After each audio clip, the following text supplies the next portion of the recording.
오늘 하나님 말씀 창세기 21장 1절로부터 7절까지의 말씀. 여러분 어떻게 이 말씀을 경험하시는지 모르겠지만 저에게는 마치 한 편의 대서사시의 마지막 장면을 보는 것 같아요. 마치 오페라라고 얘기하면 그 오페라가 끝날 때 극적인 마지막 장면을 전 합창대가 장엄하게 부르는 그런 합창곡 같이 느껴지기도 하고요. 옛날 미국에 있을 때 한 원형 극장에서 그리스 고전 연극을 봤을 때 맨 마지막에 휘나라를 장식하면서 극적인 반전 가운데 주인공이 다시 살아나는 모습을 코러스가 찬양할 때 그 찬양의 모습을 다시 강렬하게 회상시키는 그런 장면같이 느껴집니다. 여호와께서 말씀하신 대로 사라를 돌보셨고 여호와께서 말씀하신 대로 사라에게 행하셨으므로 사라가 임신하고 하나님이 말씀하신 시기가 되니 노년에 아브라함에게 아들을 낳으니 아브라함이 그에게 태어난 아들 곧 사라가 자기에게 낳은 아들을 이름하여 이삭이라 하였고 그 아들 이삭이 난 지 8일 만에 그가 하나님이 명하신 대로 할례를 행하였더라. 아브라함이 그의 아들 이삭이 그에게 태어날 때 100세라. 사라가 이르되 하나님이 나를 웃게 하시니 듣는 자가 다 나와 함께 웃으리로다. 또 이르되 사라가 자식들을 젖먹이겠다고 누가 아브라함에게 말하였으리오마는 아브라함의 노경에 내가 아들을 낳았도다 하도다. 어떻게 더 이상 표현할 수 없는 아주 극적인 코러스입니다. 마치 예수님께서 탄생하기 전에 천사들이 찬양했던 천사의 찬양과 같은 그런 장엄한 21장 1절부터 7절까지의 말씀입니다. 오늘 본문 말씀에 그렇게 시작이 됩니다. 하나님께서 말씀하신 대로 하나님께서 말씀하신 시기가 때가 왔으므로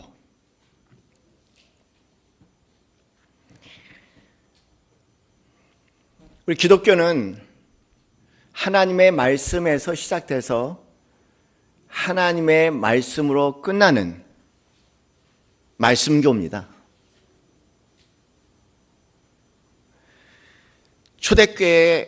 초대교회가 소개될 때 그 주위의 사람들이 이 기독교에서 하는 말이 이것은 철학도 아니요 과학도 아니요 이것은 도대체 뭘까 얘기하다가 그들이 정리한 경험은 말씀교죠. 오직 말씀 안에서 살아가는 자들이다. 좀 특이한 현상으로 느껴졌나 봐요. 요한복음 1장 14절 말씀에 예수님께서 이 땅에 오실 때의 모습을 말씀이 육신이 되어 우리 가운데 거하심에 우리가 그 하나님의 독생자의 영광을 보니 은혜와 진리가 충만하더라. 그를 따른 모든 그리스도인들이 공동체죠. 역시 하나님의 말씀이 우리의 육신이 되어서 그 육신이 하나님의 말씀을 살아내는 말씀이 증거가 된 자다. 그것이 그리스도인이라고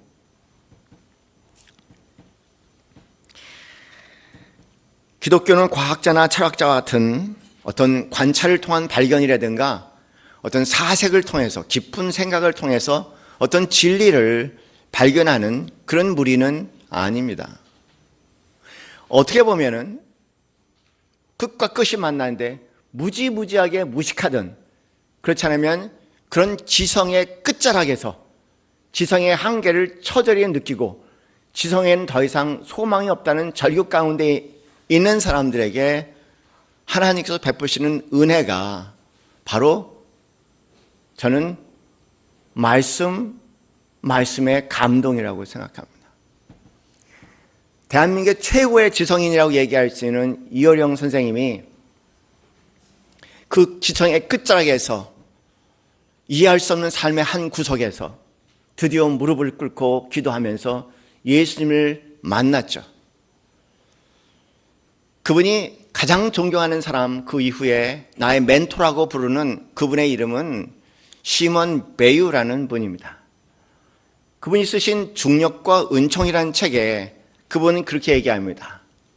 기독교는 반지성이 아니고 기독교는 지성의 끝, 지성의 낭떠러지, 지성이 더 갈 수 없는 곳에서 임하는 은총이라고 그렇게 얘기를 하죠. 여러분이 지성을 통해서 왔던 어린아이 같은 단순한 마음을 가지고 오셨던 하나님의 은총 가운데 살지 않으면 이 자리에 아멘이라고 할 수 없고, 우리가 만일 아멘이라고 얘기한다면 말할 수 없는, 이해할 수 없는 하나님의 은혜의 경륜의 결과다. 내 입에 찬양이 은혜가 되고, 그리고 위로가 되고, 소망을 갖게 되고, 하나님을 사랑하는 마음이 서서히 자라난다면 나는 하나님의 은혜를 경험한 자라 고백하심을 즐기시는 여러분 되시기 바랍니다. 하나님의 말씀은 우리의 이해와 우리의 헤아림을 넘어가는 말 그대로 인간의 말이 아닌 하나님의 말씀이시죠. 그래서 하나님의 말씀을, 은혜를 받고 살아가는 삶은 이해되지 않더라도, 내 생각으로 다 담아지지 않더라도 걸어가는 신비로운 삶일 수도 있습니다. 그래서 우리의 헤아림으로 담아지지 않은 말씀, 그 믿음의 삶은 때로는 말 그대로 인내와 고난의 눈물이 함께 따를 수 있다는 겁니다. 시편 120편 5절 6절 말씀에 그렇게 얘기합니다. 눈물을 흘리며 씨를 뿌리는 자는 기쁨으로 거두리로다. 울며 씨를 뿌리러 나가는 자는 청령 기쁨으로 그 단을 가지고 돌아오리라. 믿음의 삶에 대해서 만일 우리가 마냥 행복한 삶이었다고 생각한다면 뭔가 내가 지금 잘못된 신앙선에 있다는 것을 한번 생각해 봤으면 좋겠어요. 진솔하게 우리의 삶을 돌아보면은 그 약속의 믿음을 가지고 가면서 이해할 수 없는 많은 일들을 부딪히면서 눈물로 씨를 뿌리며 기쁨의 단을 걷는 그날을 바라보면서 인내하고 그리고 그 인내의 믿음의 결과를 기쁨으로 거두는 사람들입니다.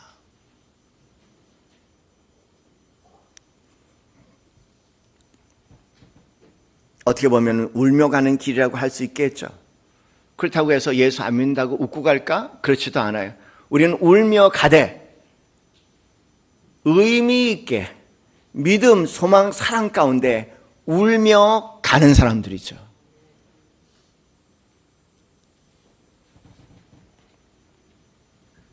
(25년의) 눈물,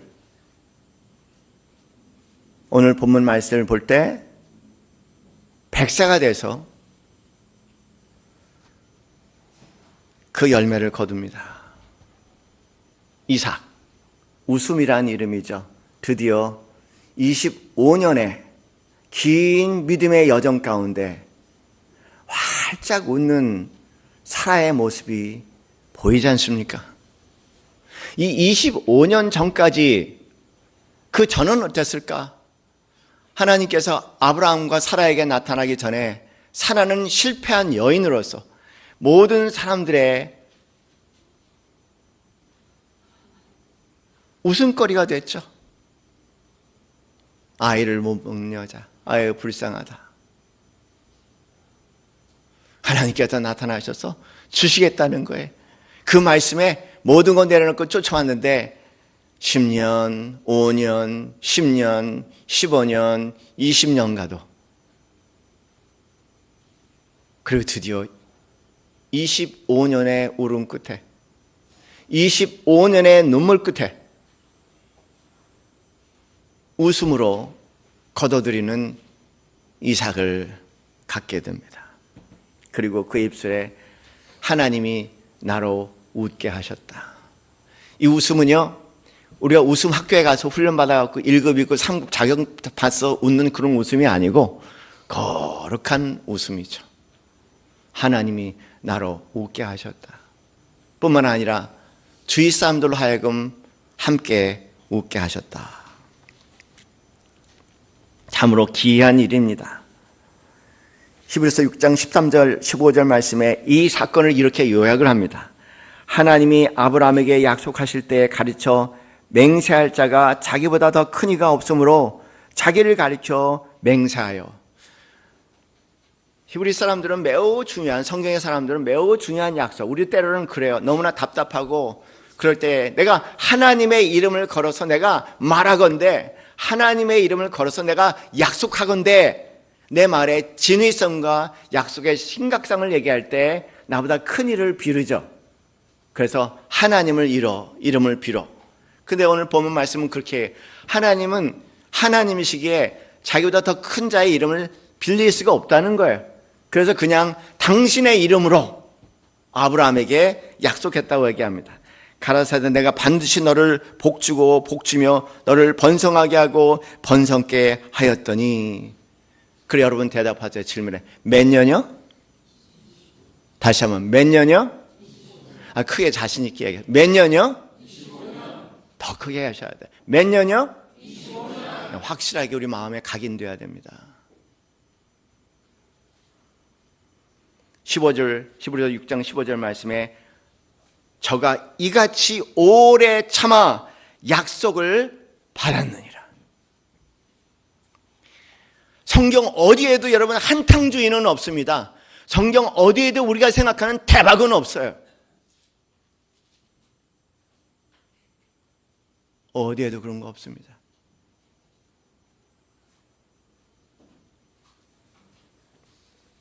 사실 작은 일에도요, 인내가 요구가 되지 않습니까? 작은 꿈을 꾸더라도 인내가 요구가 돼요. 하다못해 개도 강아지도요, 주인이 먹이를 들고 있을 때 바라보면서 주인이 줄 때까지 기다려야 돼. 훈련된 개는, 똥개는 마구 달려들지만 훈련된 개는요, 저 주인이 바라보면 주실 것이라는 믿음을 가지고 주인을 바라봅니다. 그리고 주인 입에서 드디어 떨어지는 거 먹어! 그러면은 꼬리를 흔들면서 먹지 않습니까? 더 놀라운 것은요, 제가 본 개는 시험을 하는데 1시간 넘게 들고 있어도 가만히 바라보는 거예요. 개 같은 인내가 있구나.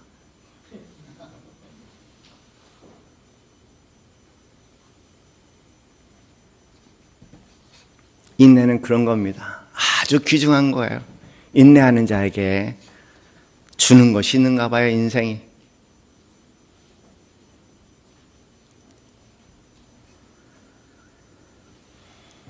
강세환 시인이 쓴 명태가 황태되기까지라는 글이 있더라고요. 한번 읽어드릴게요. 대관령 황태 덕장에서 명태가 황태되려면, 명태가 감나가는 황태되려면 보통 4개월 걸린다지 않던가. 그래야 물건이 된다. 속을 다 발아내고 빈속에 저렇게 꼼짝없이 견디다니, 대관령 강추위 아랑곳 없이 눈 섞인 높은 바람에도 끄덕없이 맨몸으로 견디고 있다.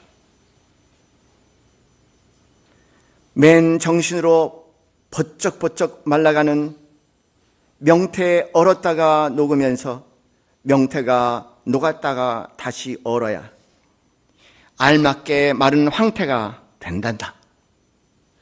겨울 12월에서 3월까지 덕장에 주렁주렁 매달린 채 명태가 황태 되기 위해 녹았다 꽁꽁 얼었다가 얼어붙은 채 크게 불어오는 바람에 맞서서 외롭게 꼿꼿하게 버티는 좋은 시 한 편 같은 명태, 그리하여 황태가 되어야 할, 배를 가리고 속을 꺼내 나와도 버릴 것 하나 없다는 가장 서민적인 가장 한국적이라는 생선, 눈 내린 대관령 덕장에서 명태가 황태 되기까지는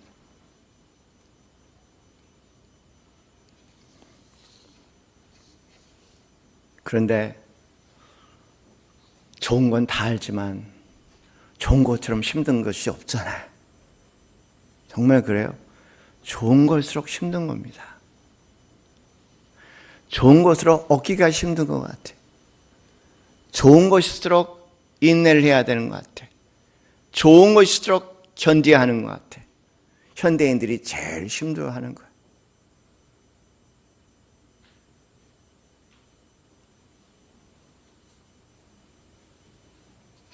이해할 수 없어도 참고, 이해할 수도 견디고.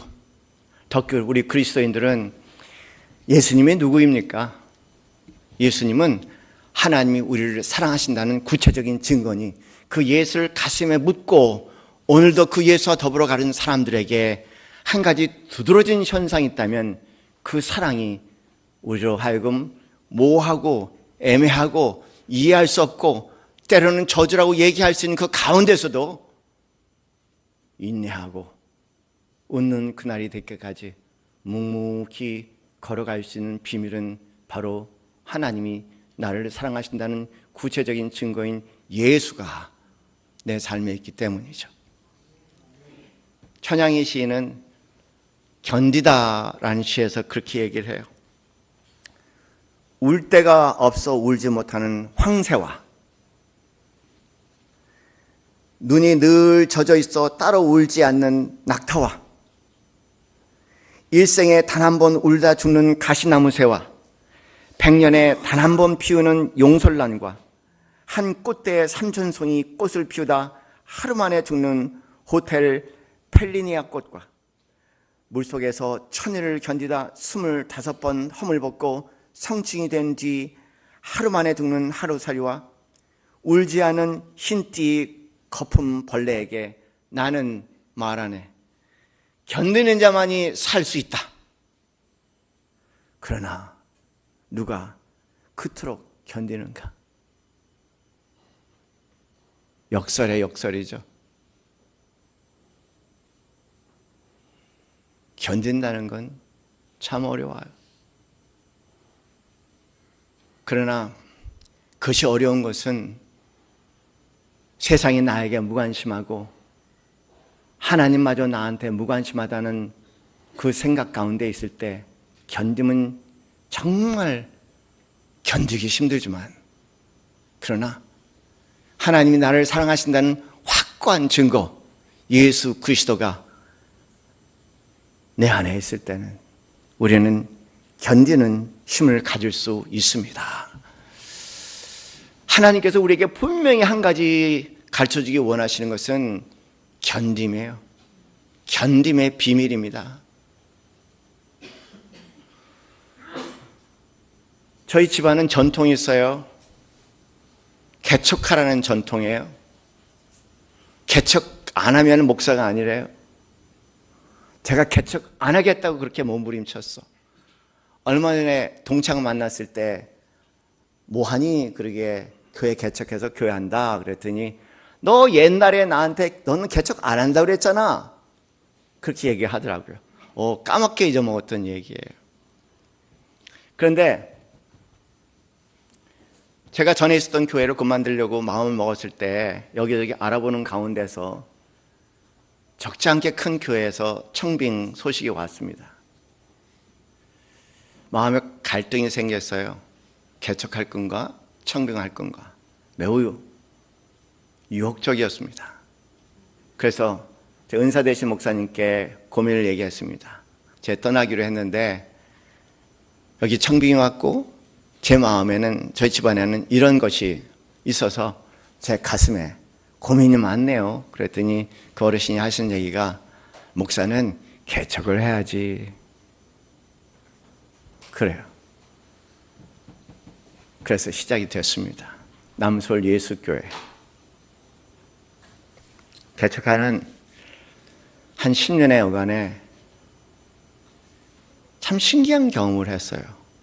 뭐냐면 내가 열심히 하던 안 하던 관계없이 제가 별의별 방법을 다 동원해서 하던 안 하던 관계없이 성도님 숫자가 그냥 줄었다 늘었다 줄었다 늘었다. 너무 힘들더라고요.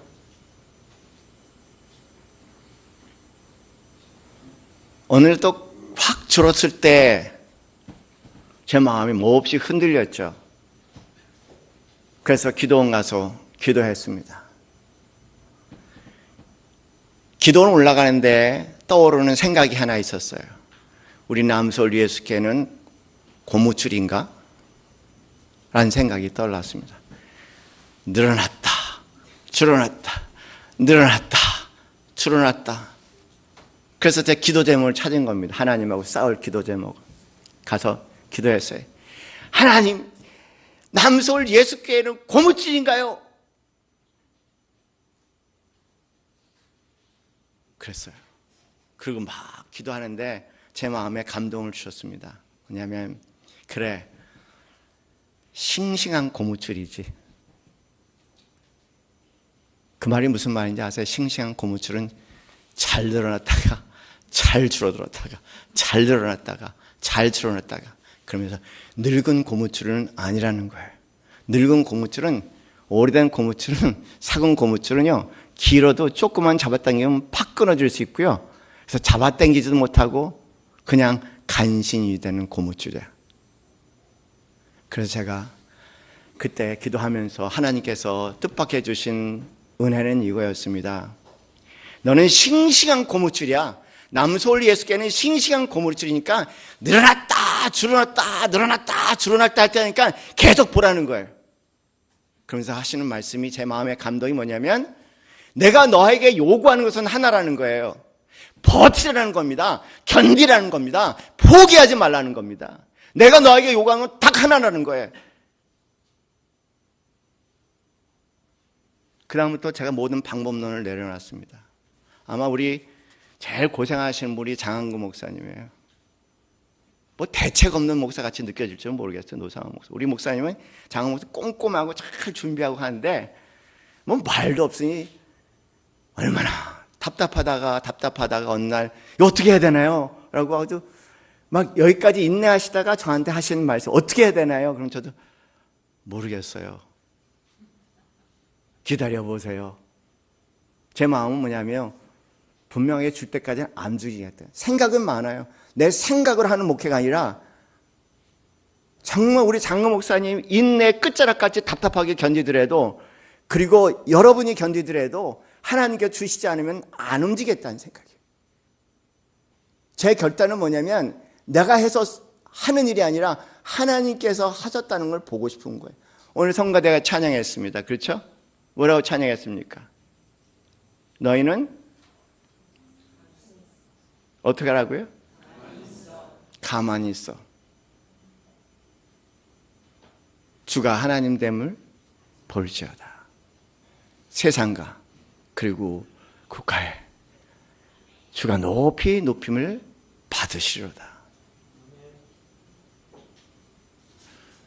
저도요, 하나님 주셔야죠. 우리 장학 목사가 자꾸만 얘기해요. 주셔야죠. 우리 장학 목사 얼마나 답답하겠습니까? 얼마나 무책임하게 느끼겠습니까? 하나님 주셔야죠. 주셔야죠. 지난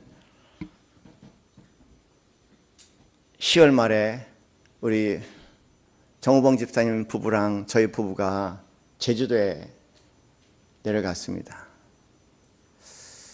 우리 민희정 집사님이 하시는 감귤 농장이에요.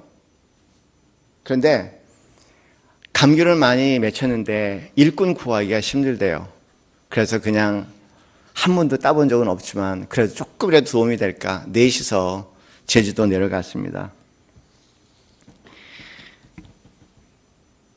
그래서 이틀 동안 감귤을 열심히 따는데 신기한 모습을 봤어요. 어느 나무는요, 이제 각자 목표가 있죠. 나는 요 나무 한 그루 다 털리라 오늘은. 예, 그렇게 하고 이제 네 명에서 각자 나무를 붙잡고 이제 털기 시작하는데, 어느 나무는 아주 그 잎도 성성하고요, 꽉 차 있고, 그리고 감귤도 그렇게 그냥 꽉 차 있어. 그 나무 걸리면은 하루가 힘들어.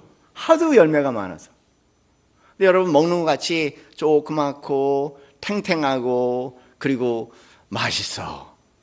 주스도 탁 잘 나오고.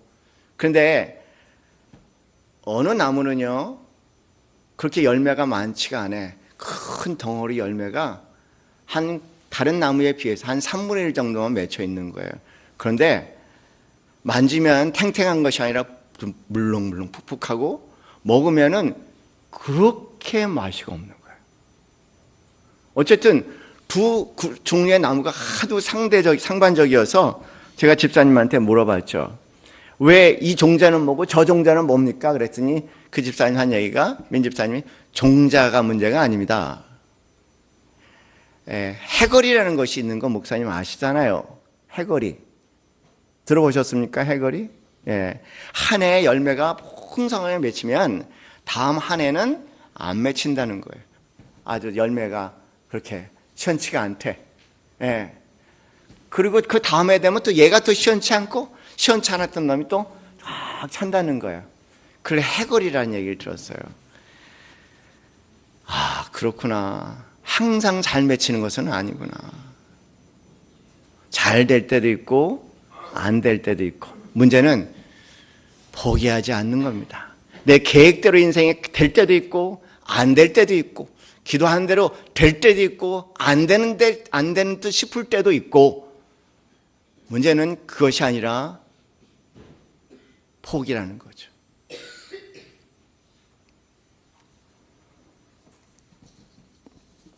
하나님께서 우리에게 한 가지 분명하게 훈련시키고 싶은 성품이 있는 것 같아요. 그것은 인내라는 성품이에요. 야고보서 1장 2절부터 4절 말씀에, 내 형제들아 너희가 여러 가지 시험을 당하거든 온전히 기쁘게 여기라. 이 시험, 우리는 시험이라고 얘기하는데 기쁘게 여기라고 말씀하세요. 왜냐하면 3절 말씀에, 이는 너희 믿음의 시련이 인내를 만들어내는 줄 너희가 알미라. 그러니까 이 시련, 시험, 이것을 기쁘게 여기라고 말씀하셨는데, 이 이유는 뭐냐면 인내를 만들어내기 때문이라고 얘기해요. 인내가 얼마나 중요하냐면 1장 4절 말씀에, 인내를 온전히 이루라. 이는 너희로 온전하고 구비하여 조금도 부족함이 없게 하려 하심이라. 그러니까 하나님께서 보실 때 한 인간을 완성시키는데, 참 걸작으로 만드는데, 그리고 황태로 만드는데 분명한 한 가지 요소가 있다고 얘기합니다. 그것은 뭐냐면 인내예요. 견디는 힘입니다. 참는 사람을 얘기해요. 왜냐하면 그것이 하나님의 성품이라고 출애굽기 34장 5절 6절에서 말씀하시지 않습니까? 나는 여호와라 여호와라 자비롭고 은혜롭고 노하기가 더디하고 인자와 진실이 많은 하나님이라고. 많은 하나님이라고.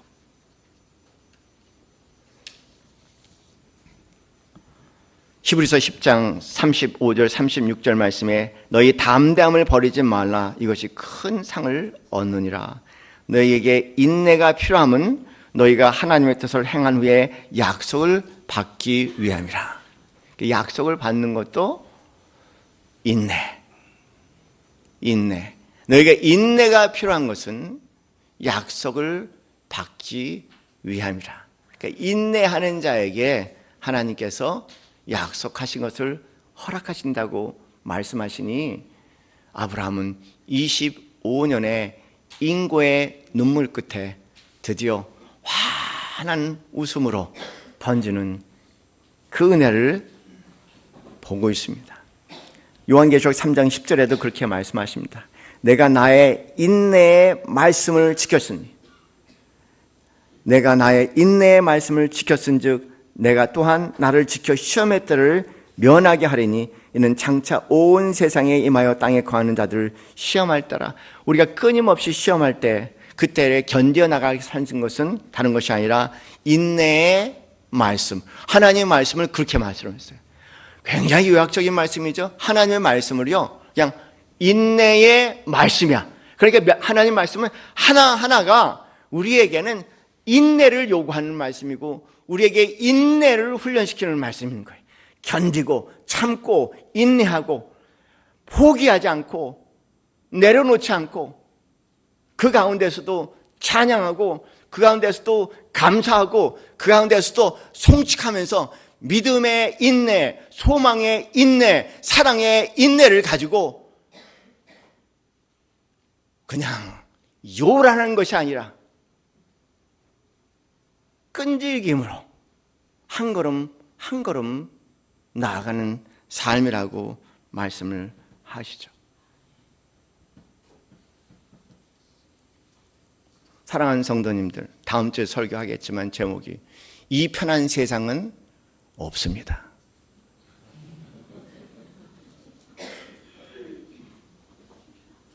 빨리 꿈에서 깨세요.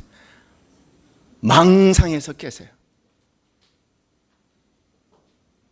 그 망상이 우리를 더 힘들게 하죠.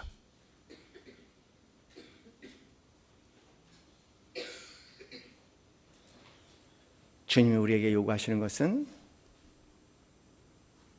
인내입니다. 거룩한 웃음은 인내의 웃음입니다.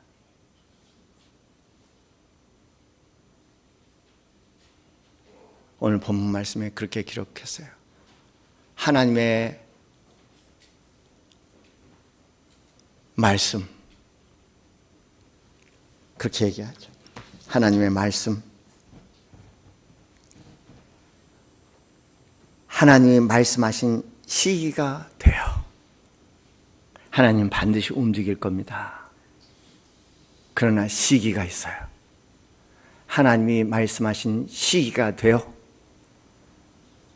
노년에 아브라함에게 아들을 낳으니 아브라함이 그에게 태어난 아들 곧 사라가 자기에게 낳은 아들을 이름하여 이삭이라 큰 웃음이라 하였더라. 오늘 우리 시간 성찬에 함께 참여합니다. 이 성찬 하나님의 인내하심의 열매이고 우리 주 예수 그리스도의 인고의 열매입니다. 우리 주 예수 그리스도의 십자가의 고통의 열매, 그 성찬에 함께 참여합니다.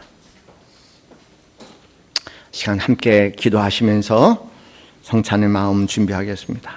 할렐루야. 하나님 아버지 감사합니다. 세상에서 가르쳐주는 것 같은 말씀이 아니고 다 이해돼서 움직일 수 있는 말씀이 아니고 이해될 수 있는 상황이어서 살아낼 수 있는 말씀이 아니고 믿음의 말씀을 주셨사오매 때로는 믿음의 말씀이 우리에게는 어리석게 보이기도 하고 때로는 바보스럽게 보이기도 하지만 믿음의 삶에 끝까지 완주해서 주님께서 약속하신 말씀을 이제는 웃음으로 그리고 하나님께서 나를 웃게 하셨다는 살아있는 증인으로 살아나게 하여 주시옵소서. 성찬 함께 참여할 때 여러 가지 시련과 고통과 슬픔과 아픔 가운데 오늘도 모호한 믿음의 발걸음을 걸어가는 사랑하는 성도들의 마음 가운데 우리 주 예수 그리스도의 믿음의 열매에 함께 동참하게 하시고 하나님 내 영혼이 웃음으로 변할 때까지 믿음의 길을 묵묵히 잠잠히 고요히 걸어나가며 오늘도 내일도 살아낼 수 있는 하나님의 귀한 자녀들 될 수 있도록 축복하여 주시옵소서. 예수님 이름으로 기도했습니다. 아멘. 너무 좋죠. 어떤 상황 가운데서도 하나님께서 나를 사랑하신다는 우리 주 예수 그리스도의 보혈이 내 몸에 함께 섞여 있다는 이 놀라운 사실은 정말 감동입니다. 어떤 인생의 실패와 사람들의 손가락질에서도 내가 그들을 물리칠 수 있고 떳떳이 내가 살아야 할 그 순간과 삶을 살아낼 수 있는 힘은 내 안에 섞여 있는 우리 주 예수 그리스도의 보혈 아니겠습니까? 다윗은 시편 42편에 그렇게 말씀했습니다.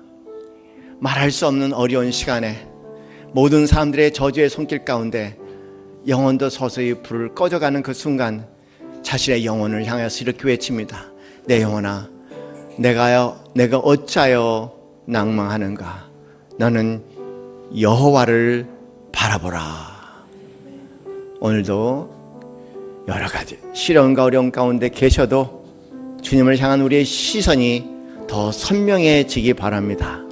오히려 시련 가운데 찬양과 감사와 그리고 하나님께서 응답하실 그 순간을 생각하며 송축할 때 하나님께서 때가 되면 하나님이 말씀하신 그 시기가 되면은 우리에게 그 은혜를 풍성하게 베푸실 줄을 믿습니다. 우리 함께 찬양합시다. 찬양하라 내 영혼아. 기도합시다. 할렐루야. 하나님, 우리의 시련 가운데 우리의 고난 가운데 함께 하시는 하나님, 찬양하게 하옵소서. 이해할 수 없지만 감사하게 하옵소서.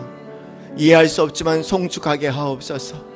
찬양과 감사와 송축이 아버지 하나님, 하나님께서 약속하신 때가 되면은 우리의 삶에 더 큰 웃음으로, 더 큰 기쁨으로, 더 큰 감사로 터질 것입니다.